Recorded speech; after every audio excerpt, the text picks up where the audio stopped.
now. So yeah, I will send out the recording to everyone if you miss anything, if you can't join us at all, or if you have to leave at any point. Just pop any questions you may have into the chat or the Q&A box, and we will be getting to those questions at the end of Bernard's info session here. So Bernard Carey is located in Mount Shannon in East Clare, and he's been one of our suppliers since the very beginning in 2021.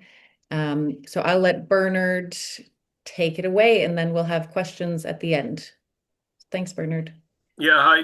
Good afternoon, everybody. I hope everybody can hear me. This is just a short introduction, basically. I think Lee has said the questions and answers probably more beneficial to people because a lot of this information is more or less at this stage now freely available on the internet between YouTubes and different presentations. So I need to just give a second here now. I need to share my screen. Gives share that one, just gives, and I don't know if we're going to be able to make this bigger now or not. Right, let's see. Right, for some reason my thing isn't. Oh Lord. Probably can work. Can you see that, Lee? Is that okay? I just for some reason to can you hear me, Lee? Yeah, sorry, I turned my mic Yeah, off. I can't see it. you can't. I can. Yep, it's Yeah, I would prefer to have it bigger, but I'm just clicking on this, and for some reason there's some glitch. Just hold on now. It's not allowing me to make that bigger. Do you think that's good enough? Is it? it is. Yeah, I can see everything clearly. Yeah, I'm sorry. I thought it'd be a bit bigger. I just like everything when you're in a bit of a panic here and here. Okay, anyway, we'll go with this rather than trying to get a full screen that would normally be the case. So it's just I said an overview of planting the hedges. It's a new as far as I know, it's not a new measure. I think it is this year. Wasn't there before. It was many woodlands. So I just got a few snapshots there to various what different hedgerows. We're familiar with the roadside ones out in the fields, and then I'll just move on to the next one. Why we need to plant native Irish growing hedges. And I use the word that phrase is deliberate, native Irish growing, because you can get there's a lot of material such as hedging coming in to the country and it's described as native, but is it Irish grown? Are the seeds collected in Ireland?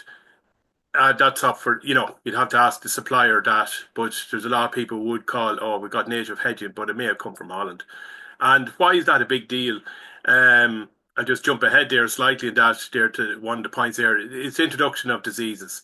And one of the key ones that has sort of re-emerged and it's widespread now in Ireland is fire blight. It was always in the background in Ireland, but I think there's a bit more of it in Ireland now, and it's common on hawthorn.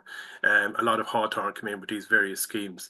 So I'll just go back now again. So food and shelter, nesting for wildlife, not just in the hedge, but the associated plants, like, a well-established proper hedgerow will have a lot of other plants underneath it, flowering plants that are also beneficial too. So it's not just the actual hedge itself, it's the other plants associated.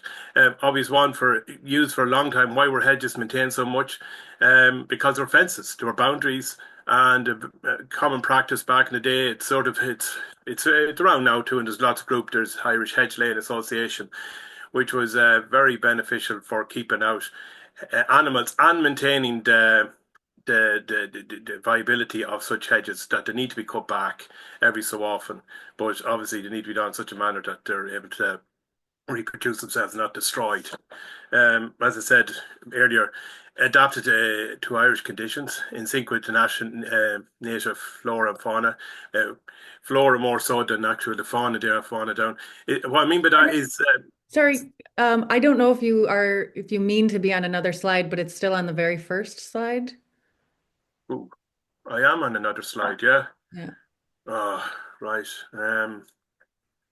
Okay. I don't know why that is now. I clicked on another slide and I'm looking at another. Is that no? No, it's still planting a native hedge in the hare's corner. I think the very first slide. I Yeah, I do mean to be on another slide. I'm reading from another slide. Can you just maybe just give me a hint here as how I might get this? I'm clicking on the screen there to To share. I have and share. Maybe do I have to share each slide? Share. Is that showing up now? No. It's still the very first slide there. Yeah, see, I thought it was sharing my but I'm clicking. I have shared. I have clicked that, and I'm clicking on start. Maybe if you double click, if it selects them. Yeah, start the slideshow. The little symbol. It's like a little screen, and Yeah. resume slideshow. Resume. Now, when you first got on, there was two of you that were logged on. Oh, maybe that's Um, what's going on. Hold on, I see that now. Just hold on a second. Sorry about this now. Why there seems to be, yeah, there seems to be a, yeah, now we can see the puffins. yeah, now I'm going to start again because I'm going to know something. Where is it here now?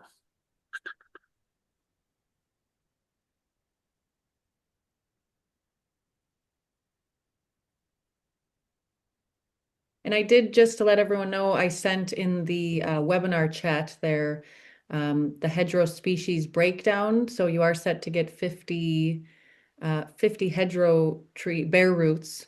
So you can see how many hawthorn, how many hazel, guelder rose, gray willow, spindle holly, crabapple, and cherry.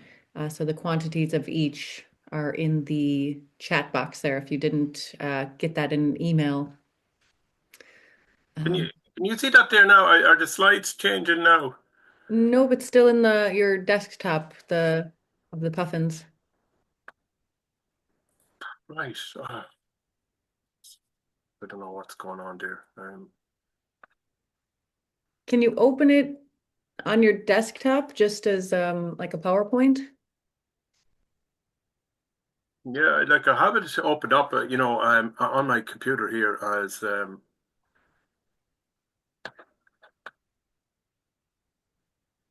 Do you want to stop sharing and then start sharing yeah, again? just wait a minute. That's the one I want to share. Can you see that there now?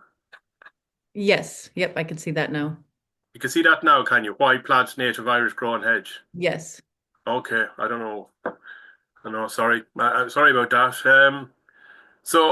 Yeah, anyway, that was the slide I was going through there, basically, why plant a native hedge. And then the further point is heritage, part of the landscape for 100 years, effectively replacing lost woodlands that we didn't have in Ireland that were cut down and acting as corridors between where there might be pockets of woodlands for birds and so on. Very important, like they don't have to cross into open landscape. And a lot of birds, they want to nest in hedgerows. They want somewhere to be able to protect themselves. They don't want to be obviously out in the field, so they're very important that way. And then, sorts of natural resources, fuel, stock, fencing, shelter for livestock, screening. And nowadays, a bit more talk about, construction, carbon storage, which we won't really get into here, but that's now the modern sort of twist, and that wouldn't have been talked about 20, 30 years ago. And there's been surveys done at the amount of carbon that these hedgerows store. So can you see this slide? The next one? Yes. Good, right? Okay, so the hair core, the trees that were supplying. Just again, a quick, you could spend a good while on this alone. Just this slide alone could be like a whole presentation. So I just had to quickly go through. So we have just on the pictures there, we have Salix, Arita, Willow, basically, Cherry, Spindle, Gilda Rose, Hawthorn, and Crab Apples, and then Holly and Hazel. They are some of them. You may not be getting all of them. You may be getting some of those. Um, Why the different ones, again, they're important because they all flower. One of the main things is that some of them flower at different times and they obviously produce berries at different times. For instance, the willow there will be the first to have flowers, very important for bees earlier on the season. The cherry sort of comes next. Again, you might think it is very early flowers, and then the fruits are falling midsummer, and they're gone. The blackbirds are taking them out before they even get ripe. Very hard to go off and collect cherry because if you're not there on the ground, it'll be ate by the blackbirds, mainly blackbirds. Spindle, again, flowers again, June and fruits in mid-autumn, similar to Gilder Rose. Hazel, as we know, the nuts are available in September, thereabouts, late August, early September, and flowers in spring. Hawthorn, flowers in spring. And the fruit then, again, they can last right up until late November. Again, depends on the weather. Holly, fruits, you won't really see the flowers itself. You don't actually see them; they're very small. Fruits, late September, and they can be on trees until December. Crabapple, flowers again in spring, and again the fruit can be eaten there, can remain in the ground right until December. Other trees that may be there, depending on what we have, is honeysuckle, very important too for bees. So on elderflower and eared willow. So next slide, then I just go on to, and again I'll ask, can you see that just to make sure I'm not talking, Lee? Can you see that picture? I can Plastic. see it. And for those who may not be able to read the text, we have that on our Hare's Corner website. So I'll send the link in the chat to that. So it's Yeah, bigger. But yeah, go ahead. yeah, that's from your own. That's from rather me going reinventing the wheel. I just retook that slide off your page. Basically, what's key here is the minding of them to keep the roots damp. This time of the year, that mightn't seem as big an issue, but as you get closer to the end of the dormant season into the growing season or dry weather, we're having a lot of rain, unfortunately, as we know, depending on what part of the country you're in. So the air is damp, so it's not as bad. But on a dry day, like when you get a really sunny dry day, the roots can dry out, and then you start having failure. So the thing is to keep them damp. The spacing there, it suggests a spacing. Again, it's a natural hedgerow. But it's up to people's own opinion what way they might want to do it. But for this purposes, we're going for 40 and 50 centimeter. So 50 centimeter between the rows, and then 40 to 50 between each tree. So it's a double sort of hedge. Somebody might want to fill in a gap. Then you just do what you have to do. There might be only a small area, but this is more or less a new stretch of hedgerow. Um, if it was a lot now, in this particular project, people want to get a small amount of trees. You would be maybe digging a trench and so on. But for this purpose, I think most people will just be digging putting a slit in the ground and just moving it back and forth. Just want to see there. Do I have another picture of that? No, I don't. Just though I might have had. And the main thing here is to plant the hedges, the roots, just to what's called a root collar, just above the roots. Don't bury them too deep. You don't bury them right in because there's a differentiation there between, and you'll cause rot and obviously ultimately death of the trees. And a lot of people, that's happened in big trees, big projects where people have planted trees too deep. I think they're doing a great job. So not to put them too deep, make sure the roots are covered, firm them in, and then for something like hawthorn, it is advisable to cut them back so that they can sprout.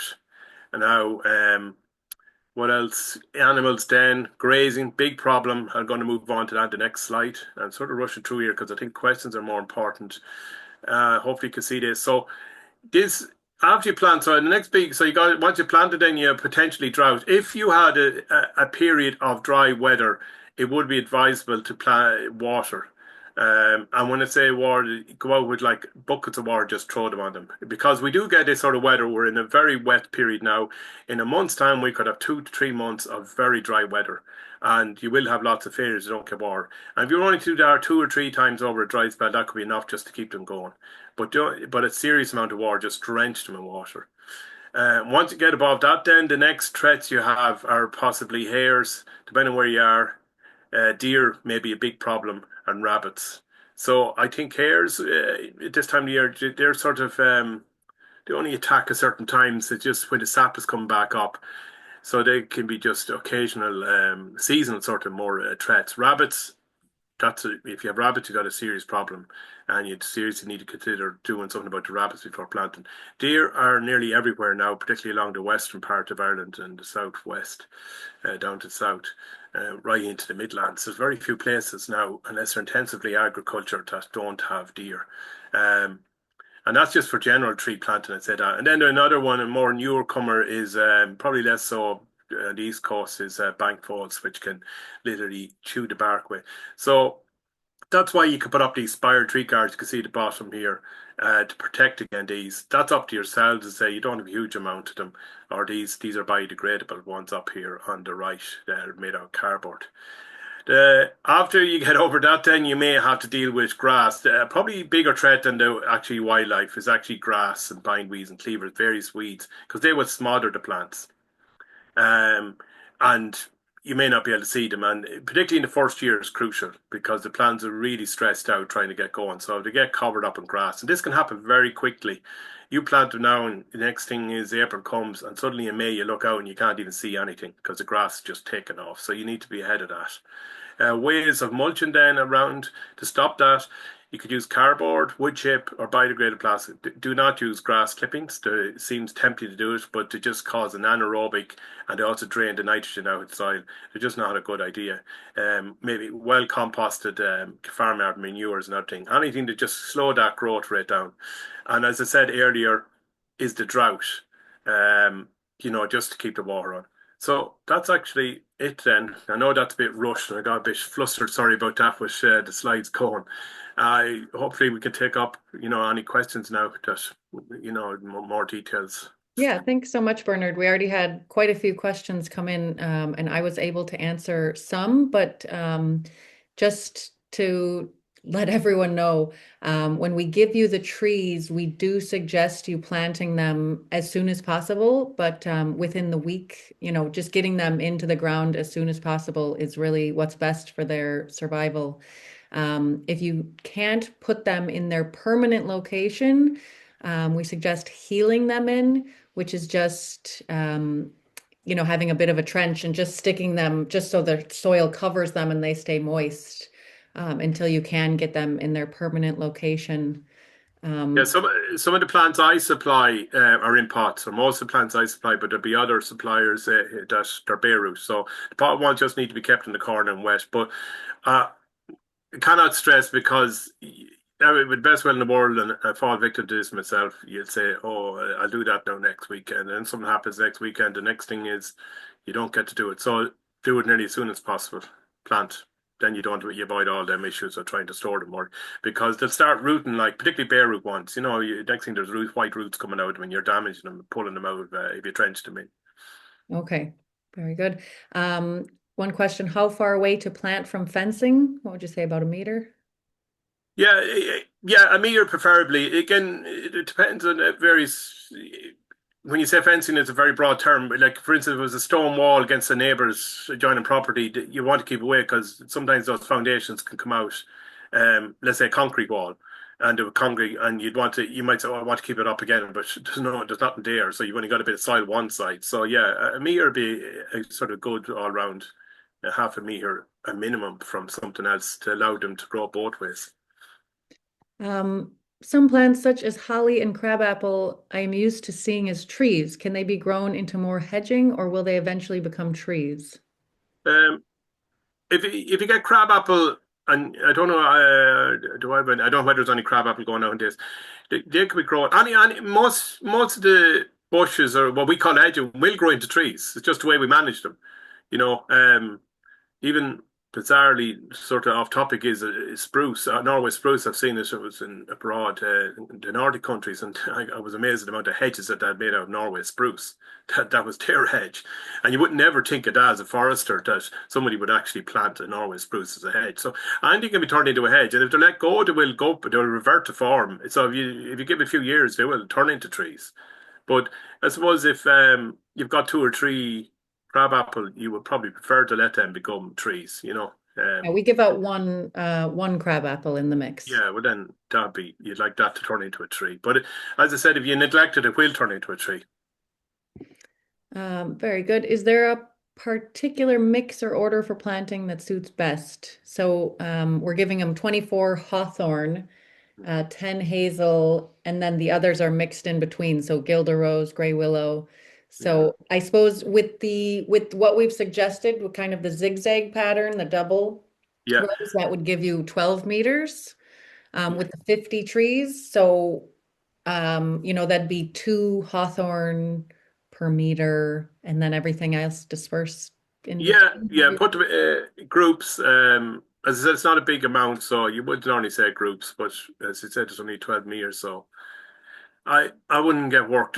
For this particular small amount of trees, I wouldn't get worked up about what way you plant them. But maybe in the case of hawthorn, maybe two, three together, and then the others at the edge, mixed through that sort of pan zigzag, as you say, scattered.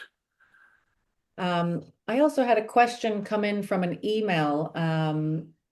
So this person wanted to push the hedgerow plants into existing hedging. They have spaces in their hedge where they could be incorporated. Parts of the hedge they currently have are dying. So what we're intending this to be a brand new hedge, but you can fill the gap with some. So some are more shade tolerant than others. I Yeah, suppose holly. and the other thing is they're up again. Again, it could be a bank, drought, shade. So it can be a bit tricky to get, particularly if they're smaller plants, to get them going, and they probably need more care, particularly in relation to, let's say, water. Um, but shade tolerant then, the main one there that comes to mind is sort of holly. No, you won't have much. Again, without seeing it, it's hard to tell. But you could look at something and say, "Oh, there's loads of light going in there now," and then when you stand there in June, they're going to be just dark underneath. And I've seen trees just die because they haven't got light. So you just have to try it. Without seeing it, it's very hard to tell.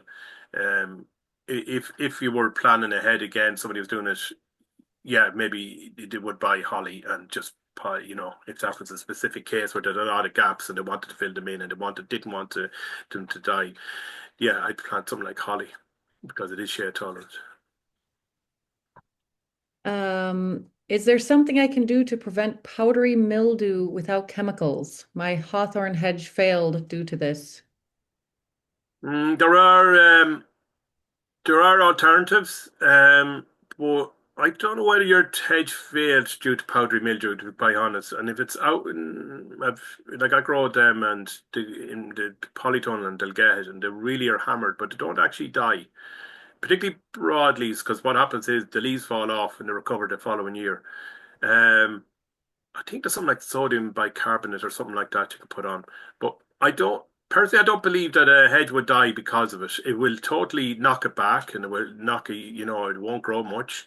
But, but in terms of what sprays, like, yeah, you'd have to Google that. I think it's sodium bicarbonate. But there's very few chemicals that you can buy now. Not that you want to be using them because they're all taken off the market. There was ones years ago. Other than that, I just personally wouldn't be that bothered about it. I find a lot of plants, particularly when they're outside planted, they will recover. And you might think they're dead, and they might be the prettiest when they have it. It looks awful, but they will recover. So unless they're dead, as I said, I doubt very much that they died specifically because of powdery mildew. Okay, I'm just answering a few questions here on the side. Um, People were asking about, are the trees individually labeled? No, they are not. And some of them, like holly, will be recognizable, but for others, we do have masking tape and permanent markers. Yeah. If Yeah, you, because like I was loading up. I mean, the amount of plastic, the amount of printing you would have to do to label all those, yeah. like it's gone bad. Like went to any garden centre, there's more plastic than there is in any plants and some products now with various labels. So economically and environmentally, it's just not on. Like for instance, not in this particular batch, but we were supplying into woodlands, black poplar, just to distinguish them from aspen. We put a little tag on them so that they can be distinguishable, but you couldn't be putting a label on every plant. No, I've frozen But again, yeah, we'll have masking tape there. Some, the hawthorn, is obvious. the one with the spikes and the spines. So Holly is and the holly. obvious. Yeah. Purge and Buckthorn is one that I think that the probably is in this batch of orders and sent out now. They be one that people wouldn't know, and yeah, you'd probably have to label them. Yeah. All right. So I'm trying to go back to the very first questions. I planted a hedgerow with hawthorn. Oh, that's the powdery mildew. Um, Sorry, no. So I know someone was asking a question about acid or how to test if their soil's very acidic. I know. Look, again. You could do that, but for this sort of thing, I wouldn't get worked up about that. The biggest thing I would get worked up about, or I wouldn't even get worked up about, but concerned about is that ground is very wet, and even you can't really use this current weather as a judge, but you just have to have a know for your land. Like if it's sopping wet when everywhere else is dry, that's probably going to have more of an impact on the hedge than pH, unless you're like literally, and there's very few places I think there's two called marl. It's white. It's like if you got brown earth or peat, like a foot or so, you should be okay. For 99% of the cases, I wouldn't be worried about peat. But water would, if you're digging in, it's literally the holes are filling up with water, then you have a problem. Water logging is a bigger problem. Okay. Can you cut hedge height every year or best to let it grow? So that infographic, what was it, slide 4? Yeah, Um, it tough. has the recommendations for to prune, Yeah, what does it say, to 10 to 15 centimeters yeah, to get the bush. above at a 45-degree angle immediately after planting. That will result in multiple new stems and a dense hedge. Yeah, there was one exception to that was you didn't do it with holly. You don't cut it back. It might recover, it might not. You leave that. Um, Again, that's in a big long hedge, but we're doing the small things just to get the hedges going.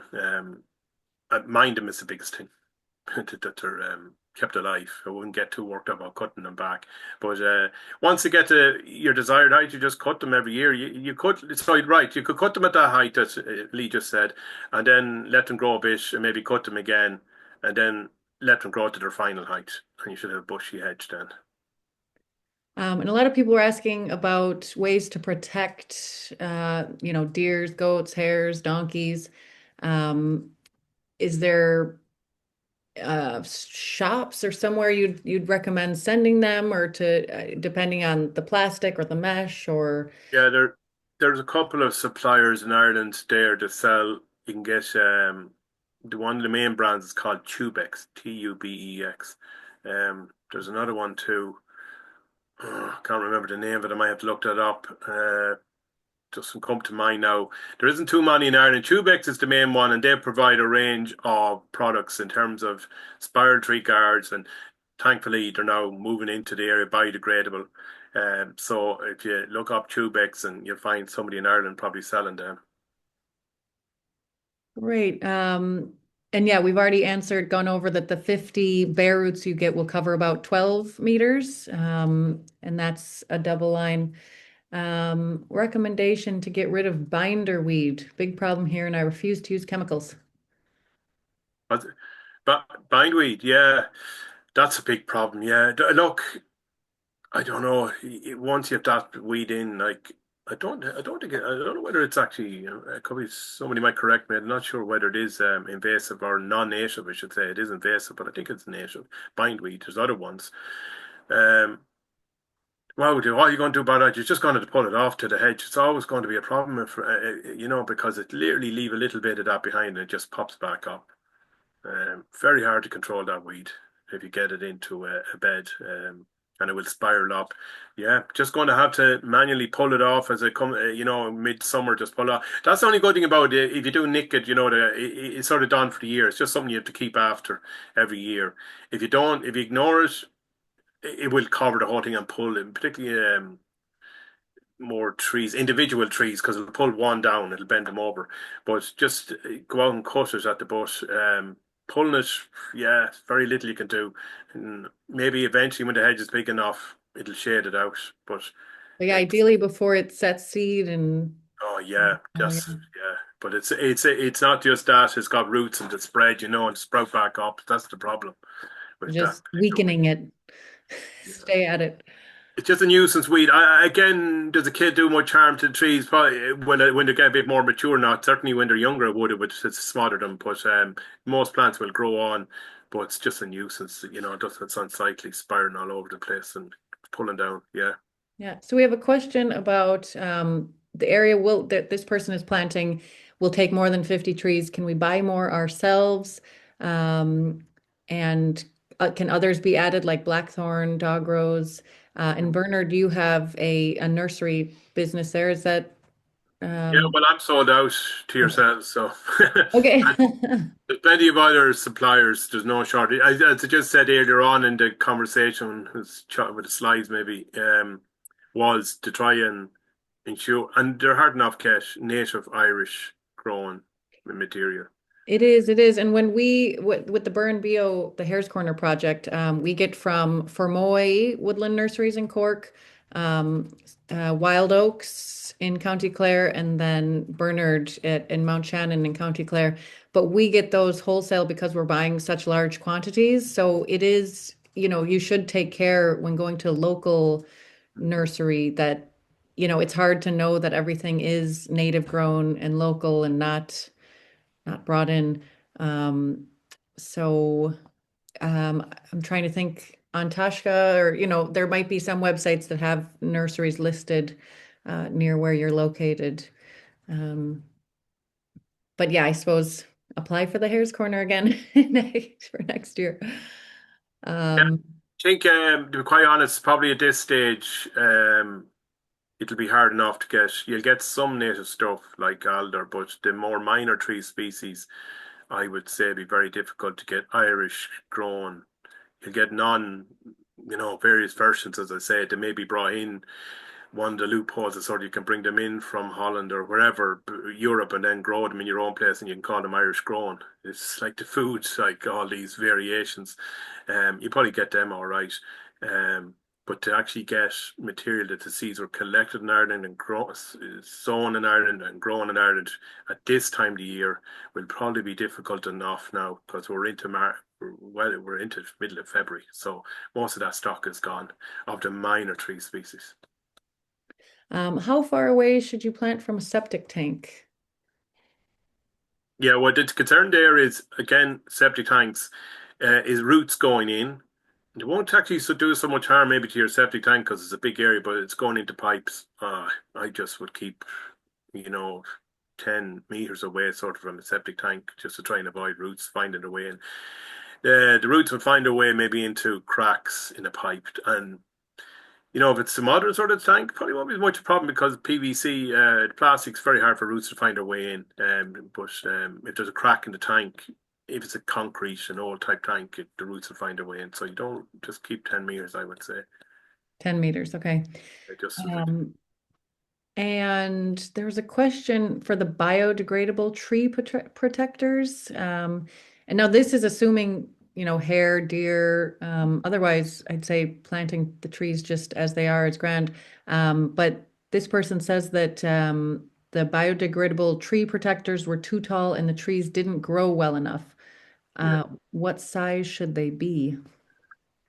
Yeah, well, about 2 foot for these type of hedging trees. I think the best option there, people are thinking, is probably those spiral tree guards for the hedging. They're easy to buy, they're cheapish. If you take them off, they're even reusable. Um, the problem with tree guards, depending on the size, the trees grow up really quick. It's really hot in there, and they're like mini glass houses, polytunnels, and they just push up. And what we're finding now, more so with these various new forestry schemes, agroforestry, is that as people use them more widespread, is that they shoot up and the trees just limp over then and flop in the wind and break. So Ireland's probably too warm for them. People are beginning to find out about now. So, something like chicken wire, buy raw chicken wire and cut up and use that. But that's a bit difficult now for this hedge. So the easiest thing for these particular this hedge is to use spirals because you can put them on real quick. You buy a cane and you wrap them around, and that'll keep them for moles. And yeah, the deer are maybe going to eat them. Look. there's so many things. That's probably, I think, the most effective way is to get the hedge up and growing. Eventually, sometimes animals move on and to find something else to eat.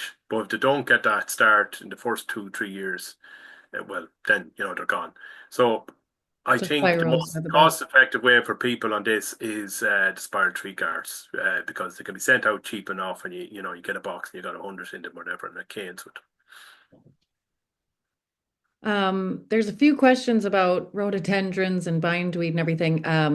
I think it's easy to we just are wanting to focus here on the hedgerow trees that we're giving. There's getting rid of rhododendrons. Again, Bernard isn't familiar with how much of a spread there is going and how established they are. Um, Yeah, like there's, yeah, as you said, there's all those issues. Like, I mean, somebody say, I just see a comment there, recommendations, rid of rhododendron without chemicals, Yeah, okay, sorry, but get your mallet to pickaxe out and start chopping at the roots and pull every bit of it out. Very, very laborious. Or get a digger in. There's no, I've looked it up down the years. There's no magical, biological way of controlling rhododendron currently that is readily available on the market. I've seen something about. Don't spend too long on it about fungus that it could be put in the stumps after they're cut, but I haven't heard anything more. That's 3 years ago. Some of these things you hear about them and then they just disappear because unfortunately they don't work. yeah, and I Um, know there's some in if peatland restoration, there's grants available if it's very bad, but a lot of these plans are 10-year plans. yes, Um, if yeah, it's very bad. Um, we are in Donegal and have gorse. Can you plant the saplings in between? no, No, okay. because they're going to shade. Gorse is very vigorous. It's going to smother them. It, if you really want to, no, I would say no. The gorse has come up like it's a hedge in itself, and whereas we don't see it as valuable, it's quite valuable for bees, particularly early on in the season, to be flowering when there's nothing else flowering, and nesting birds. Maybe you could cut bits of it out and plant up, but it's not really. So again, loads of management you can do. Cut it back, plant in, and keep an eye on it. But it's probably, if you really want to be brutalistic about it, it's probably easier just dig the gorse out and plant a new hedge in, or just leave the gorse as it is, trim it back, and just see it as, you know, um, if it's not spreading, it's actually quite a good hedge for wildlife too. Spiders, lots of spiders love being in gorses and various nesting birds. Should we add fertilizer like bone meal during planting? Does it need feeding later on? No, I wouldn't.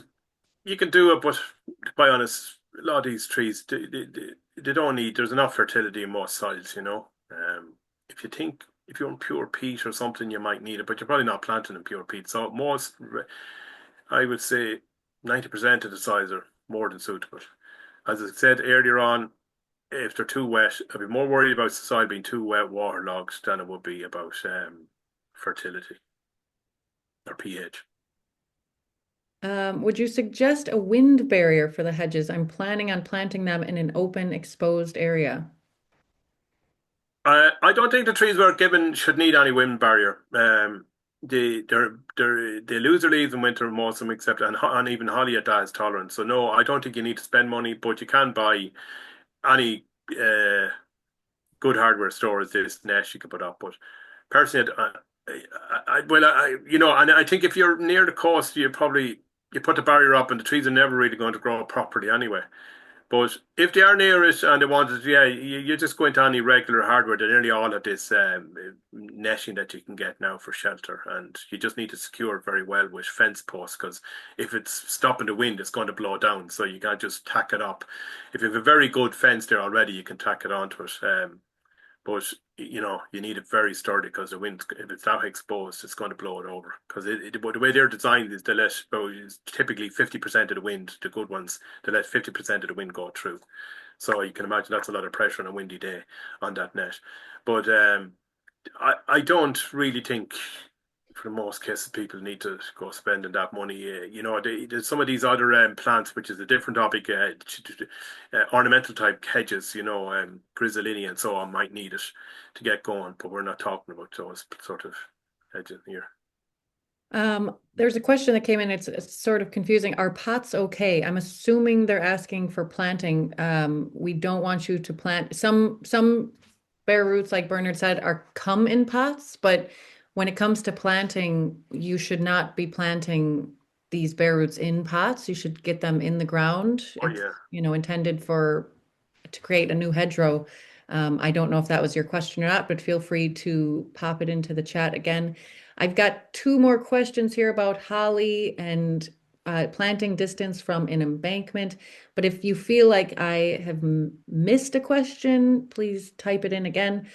So yes, we've already chatted too about would holly grow in a very shaded area, shaded by other trees? yeah. Um, Well, that's it's a yes. shade. It's very common in native woodlands. So holly will be one of the understory.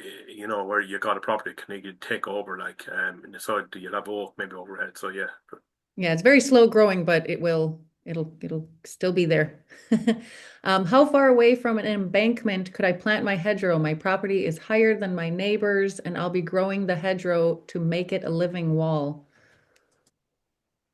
well, I'd say that meter sort of is a guide because yeah, about a meter. You don't want particularly with boundaries.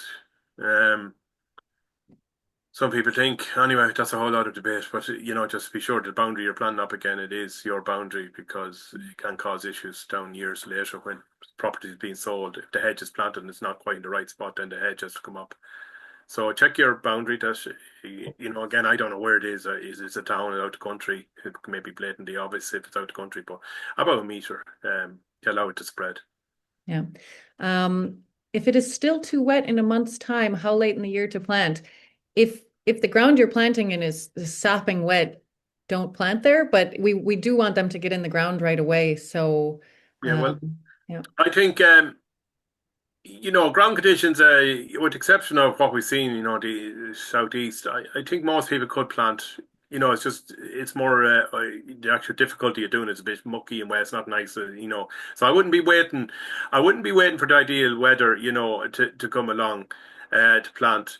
To try and get them in. It's not that wet. And if it really is that wet, well, maybe you need to, as I said, again, said it several times, maybe you have another problem. If it's really so wet, you can hardly stand the ground, maybe that's a bigger problem, as in the ground's just too wet anyway, for trees. Yeah, so get them in the ground as soon as possible. And Yes. now is the best time to plant while the roots are dormant. So that's why we do the handout days in the winter months here. If planting in peatland to define boundary along roads, should anything be added at time if planting to encourage establishment? Well, we're talking about 12 meters. That's what Lee, you were saying there earlier. No, it's not going to be much of a boundary. So I presume they're adding, I see that there, planting peat, boundary along road. Should anything be added? To I encourage I establishment. don't really know. Peatland. Well, okay, they're saying peatland, so they've actually yeah, planting peat. So maybe yeah, something like bone meal there might be an addition there because it actually I said it was highly likely people were planting peatland, but yeah, some sort of organic fertilizer, chicken pellets I should have said they're very good. To sprinkle them, you can buy. They're readily available in every trout, both hardware stores and they got nice range, slow release fertilizer. So you could throw a handful or so, whatever it says in the pot as you're planting, because yeah, they could be a bit hungry, all right. Um, Um, and as far as cutting back a hedgerow, so the hedge that the bare roots were giving you, it won't come to its full hedge status, I suppose, what, 10 to 15 years? yeah, Um, and as we said, you can let it grow wild. You can cut it to whatever height you can grow it. Let it grow 1 meter high, 5 meters high. Just let it turn in. So it's up to the person. Um, can you use wood ash Yeah, yeah, if you have it, yeah, wood ash is quite good. Not peat so much. Wood is quite good. Again, don't just sprinkle it across. But sorry, before I jumped on, I moved on from the last question. Maybe they already have hedges. What is the best time of year? Well, I suppose too, there's the laws. You can't cut, what is it, between Yeah, March it's first 1st, of March. 1st of I think it's first of September? September. Yeah, so there's nesting birds, so by law you cannot do any hedge cutting. And the interesting thing about that is a lot of people don't realise. Everybody thinks that only applies to farmers out the country cutting hedges, and it actually applies to town, city hedges too. Sort of a lot. Yeah, I read an article about that about a year ago that the lad went into it actually. I mean, unbeknownst, a lot of people to be giving out about the country folk cutting the hedges, but actually in the towns you're not supposed to cut your hedge either. So it's right across that ban.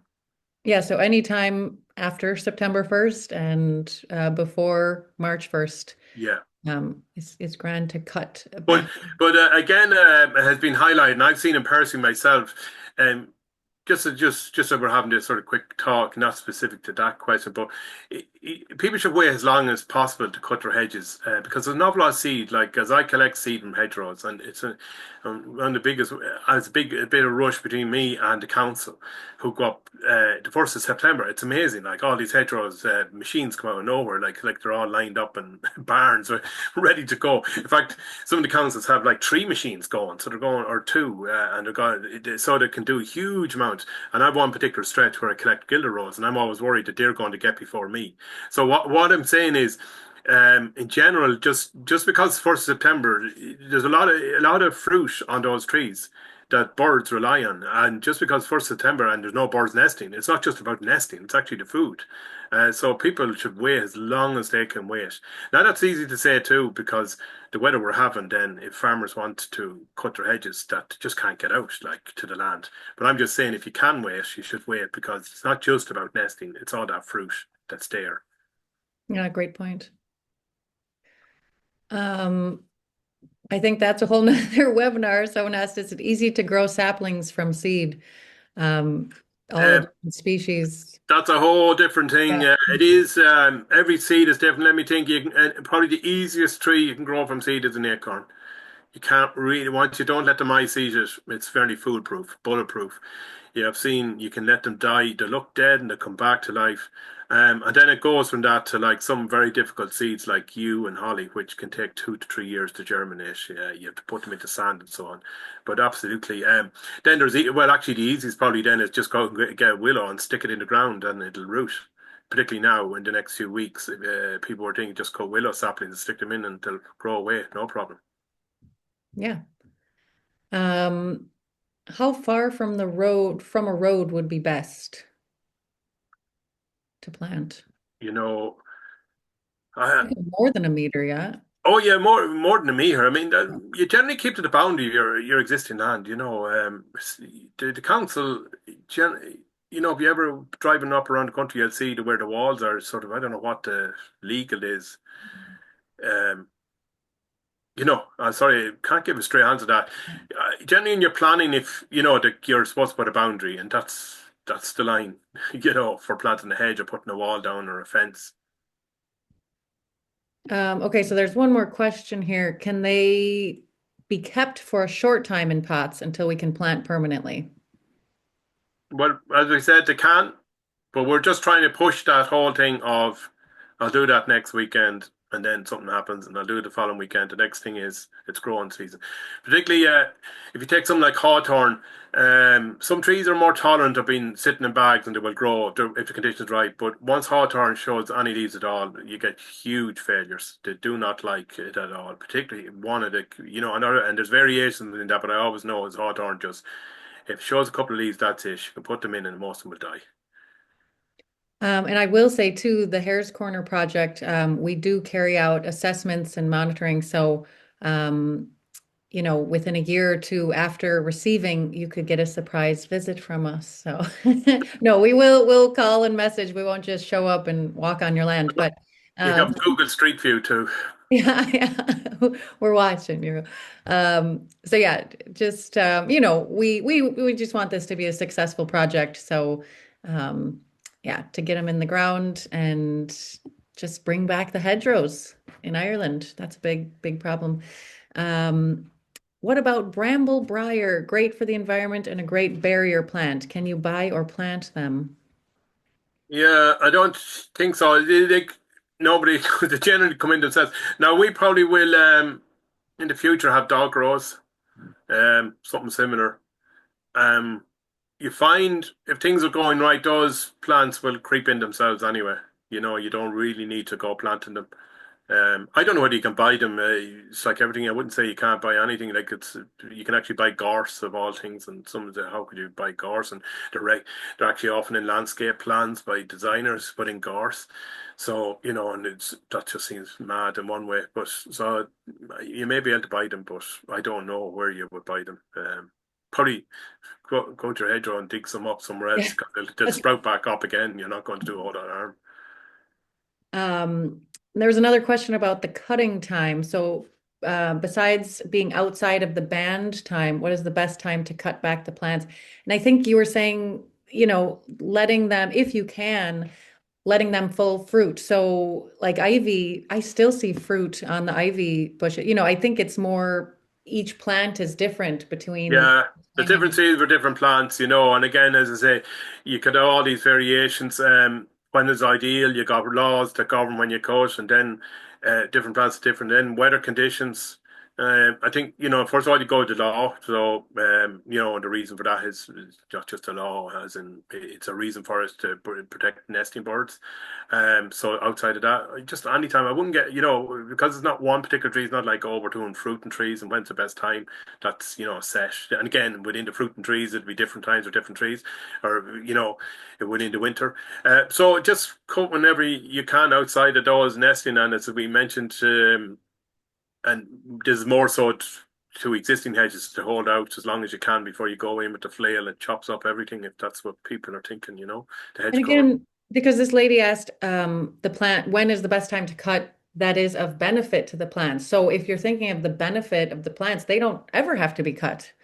It's Yeah, not it's not right, you know. Bernard. Like just let them do their thing, let them That's grow. the wrong thing, yeah. Yeah, this isn't like a fruit tree, or some big huge oak tree that you're trying to, it's a hedge. So if you use the word benefit, don't go at all. Great. So I think that we got a lot of questions there. That was really great. And everyone's got a different pickup date. So that email should have been sent with the date and the location, depending on what county you're located in. And we'll be sending reminder emails. I'll send a link to this recording out. Bernard, someone asked about the slides. Is that Yeah, possible to share? I don't know. It might be the best recording. Yeah, the other ones that you remember the first one we done might be better because of the pickup with the Sure, there's a glitch here about the slide sharing, but sure, people can forward to the good bits. Um, so yeah, and you're certainly welcome to reapply next year if we're in your county again. So that's no problem at all. So yeah, we'll be sending out the recording. I'll get the slides from Bernard if you wish to see those again.